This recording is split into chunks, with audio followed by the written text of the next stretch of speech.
I need to get one of them like clapper things that they use on the cinema sets so that I can like, cause like that's the point of clapping, is so that I can sync the two tracks.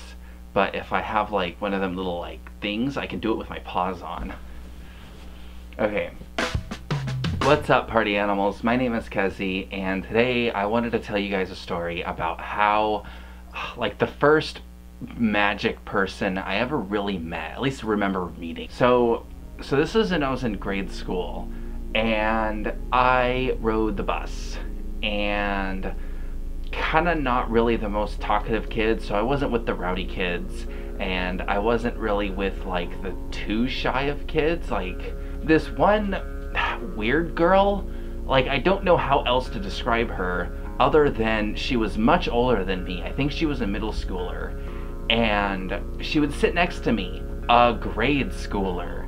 Now it wasn't weird because she was actually freaking interesting. Oh my god. So I'm like 90% sure she was a witch, or probably is. Like you don't do magic in grade school and not like do magic for the rest of your life. So this is like the first time I ever met anyone magical. She would sit next to me like basically every day. She might have had a schedule where she's like only on Tuesdays or Thursdays or something. She wasn't someone I got to see every single day. And the days that I didn't get to see her really sucked, because it was like she would always tell me about magic. Eventually, I talked her into making me a spell book. Now, this is some middle schooler level spell book. It's a piece of like blue craft paper stapled together with printer paper written in pen. And it was my most sacred possession. It was amazing because it had like a few spells in it, and I would practice them all the time because like it was super cool. But I would talk to her and I'd be like, man, the spells aren't working, so what do I do? Like, am I missing something? Am I doing the spells wrong? And she's like, no, the practice is good, but you need a magic wand. And I'm like, a magic wand? Well, how do I get one of those? And she's like, well, I can make you one. And I'm like, you can?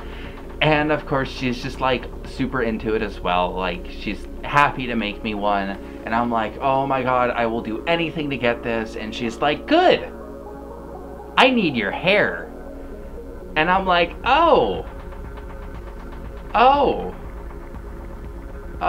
okay. And like me in grade school, I was like, and I still am honestly a little, but I was super squeamish. Like I didn't want to cut my hair because like probably my parents would get mad. And I don't even know if I knew what scissors were. But like I didn't want to pull my hair out, like actively like take a hair and take it out of my head. I was worried about how painful that would be. But so I procrastinated so long, but she kept working on the wand because it like took a few parts that weren't part of me, and I think she might have sent pictures, she might have just described it to me, and still like it sounded like she was working on it, and it was super cool.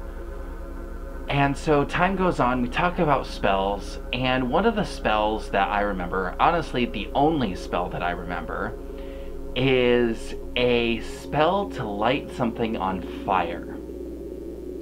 And it's pretty good. I'll recite it now. But I need an object to light on fire. Shoot. Ah, perfect for the season. Hand sanitizer. Okay. So, the spell goes as this. Broken TV, broken wire. Set this hand sanitizer on fire. I mean, it didn't work because I don't have a wand. But you know, you get the idea. And so I was obsessed with that because as a kid, like, I set everything on fire. Not with a spell, but with like a lighter. And it really was bad because like, I would like go into the sink and just like light paper on fire and just like watch it burn. Or I'd go outside and like in, you know, bark dust and light shit on fire there. I was dangerous. I was obsessed with this little fire spell because, you know, parents can't take magic away from me. You know, they can take my lighter, but they can't take my, I guess I have a wand. Well, I'd hide that. So anyway, so I'm like talking to this girl and she's telling me about all different spells I can learn and like things about magic, and like I don't really remember anything. I just remember we just always talked about magic. Like that was the thing I loved doing. When I got on the bus, it was magic time.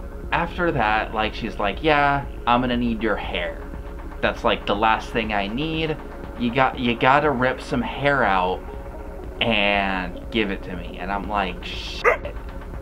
Well, I don't wanna. And she's like, well, I can help you. I can get some right now. And I'm like,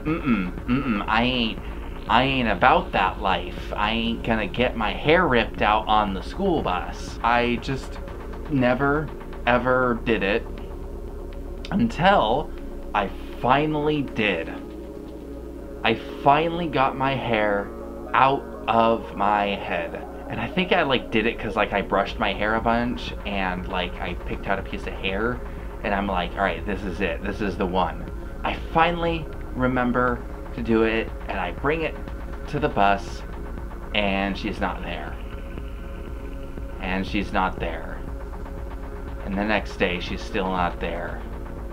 And she just keeps not being there, and I start to worry. But like, the bus driver gonna know? Like, they're not gonna know anything, so I don't ask anybody because I don't know anybody who knows her.